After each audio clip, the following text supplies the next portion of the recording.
Bukan perkara mudah menurunkan tingkat korupsi. Tak cukup tekad, perlu strategi jitu untuk mencapai tujuan secara efektif dan efisien. Stranas PPK merumuskan 6 strategi: penindakan, penegakan hukum, harmonisasi perundangan, kerjasama internasional, pendidikan budaya anti korupsi, hingga mekanisme pelaporan. 6 strategi ini secara nyata bermuara pada capaian 3 indikator utama keberhasilan pelaksanaan Stranas PPK. Strategi pertama, pencegahan. Korupsi yang sistematis tidak bisa hanya ditindak, cegah di akar masalahnya. Mempersempit peluang terjadinya tipikor menjadi tujuan utama strategi pencegahan. Kegiatan dalam strategi ini diantaranya peningkatan transparansi dan akuntabilitas pada administrasi dan layanan publik, partisipasi masyarakat dalam penyelenggaraan pemerintahan, dan indoktrinasi komitmen anti korupsi di semua elemen pemerintah. Strategi kedua, penegakan hukum. Hukum negeri ini seperti pisau, tajam ke bawah. Penegakan hukum yang tebang pilih membuat masyarakat antipati. Menuntaskan kasus tipikor secara konsisten sesuai hukum positif yang berlaku adalah tujuan strategi penegakan hukum. Untuk memulihkan kepercayaan masyarakat, kegiatan jangka panjang fokus pada penguatan mekanisme dan kerjasama antar lembaga serta aparat penegak hukum. Fokus berikutnya, penerapan zero tolerance pada tipikor dan sanksi hukum lebih tegas di semua strata pemerintahan. Keberhasilan strategi ini ditentukan oleh seberapa banyak dukungan dan koordinasi lembaga penegakan hukum dan kepolisian, kejaksaan, KPK, hingga Mahkamah Agung. Strategi ketiga, harmonisasi peraturan perundang-undangan. Di sini kurang, di sana berpeluang. Gambaran wajah peraturan perundang-undangan kita tumpang tindih, belum konsisten, menghambat aksi berantas korupsi.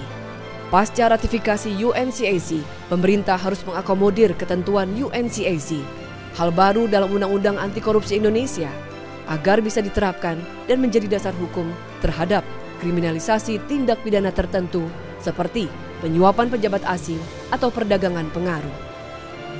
Menata ulang peraturan perundangan yang berpotensi membuka peluang terjadinya korupsi dan harmonisasi ketentuan UNCAC dengan hukum Indonesia menjadi tujuan strategi harmonisasi peraturan perundang-undangan. Kegiatan yang terkait dengan strategi ini antara lain pemetaan dan revisi peraturan perundang-undangan tipikor, penyederhanaan jumlah dan jenis perizinan agar langsing tapi padat isi.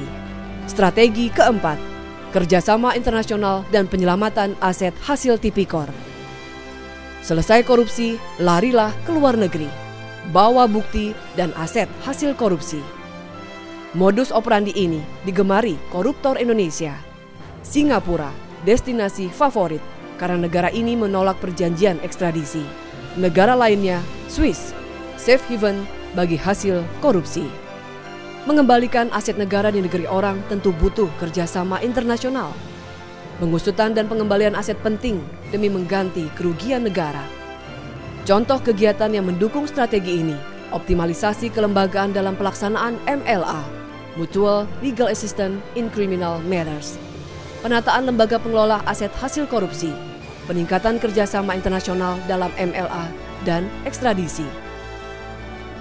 Strategi kelima, pendidikan dan budaya anti korupsi. 2 hal langkah negeri ini, kejujuran dan urat malu. Buktinya, praktek korupsi yang bertentangan dengan 2 nilai tersebut kerap terjadi. Budaya permisif, rendahnya efek jerah, menyuburkan perilaku koruptif.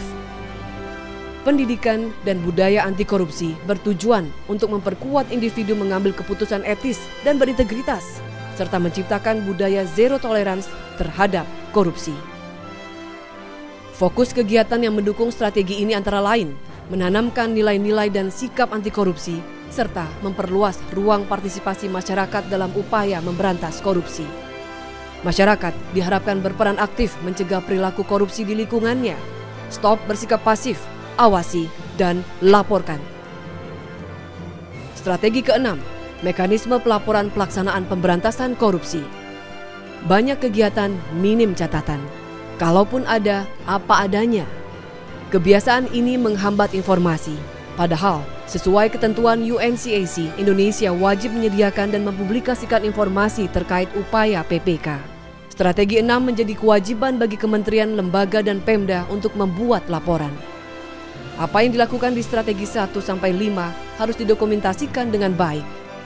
Mekanisme pelaporan bertujuan untuk memastikan ketersediaan laporan dan informasi secara periodik dan terpenuhinya semua kewajiban pelaporan terkait pelaksanaan UNCAC. Fokus kegiatan dalam strategi ini diantaranya memperluas dan mempermudah akses informasi dan penyiapan sarana dan prasarana pendukung penyusunan dan publikasi laporan. 6 strategi ini harus dilaksanakan pemerintah, begitupun dunia usaha dan masyarakat sesuai kapasitas masing-masing. Dengan 6 strategi dan 3 pilar pelaksana yang bersinergi dan berjibaku melawan korupsi, Indonesia bersih dari korupsi tahun 2025 bukan mimpi. Dengan 6 strategi dan 3 pilar pelaksana yang bersinergi dan berjibaku melawan korupsi, Indonesia bersih dari korupsi tahun 2025 bukan mimpi.